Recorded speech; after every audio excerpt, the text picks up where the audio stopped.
V tomto výklade sa budeme zaoberať vzťahom Tomáša a Veroniky, ktorí sú manželský pár, ktorý spolu žije už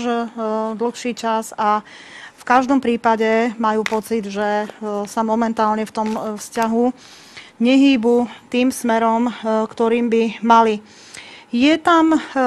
prvá karta, ktorá sa objavuje vo výklade, hovorí o tom, že nie je dôležité len ten každodenný život, ale ich vzťah postráda, alebo tomuto vzťahu chýba nejaké to duchovné porozumenie, tá spriaznenosť duší, pretože títo partneri nemajú na seba toľko času, koľko by očakávali. Ďalšia karta vo výklade hovorí, že rozhodne Tomáš a Veronika mali spolu žiť v dlhodobom vzťahu, takže ich nejaké to stretnutie osudové, životné nie je náhodné, ale naozaj ide o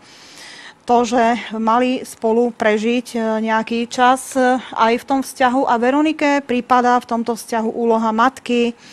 partnerky Tomáša a rozhodne ju to posúva vo svojom živote dopredu. Karta, ktorá hovorí o tom, že napriek tomu, že Veronika žije v stálom vzťahu s Tomášom, pociťuje akúsi prázdnotu a vnútornú osamelosť. Má pocit, ako by sa v poslednom čase jeden od druhého vzdialili a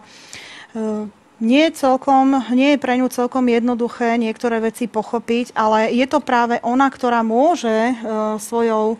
ako sa povie, povahou, svojou energiou podporiť partnera trošku k tomu, aby dodali ich spoločnému vzťahu iskru, aby sa im darilo, aby boli úspešní, aby vlastne všetko išlo tak, ako by malo ísť. Karta, ktorú máme ďalšiu vo výklade, hovorí o zmenách. O tom, že zmena je v živote veľmi dôležitá, pretože vo vzťahoch prežívame tie zmeny a mnohokrát, aj keď sa im bránime, o čom hovorí teda ďalšia karta, nie sme my vždy páni svojho osudu.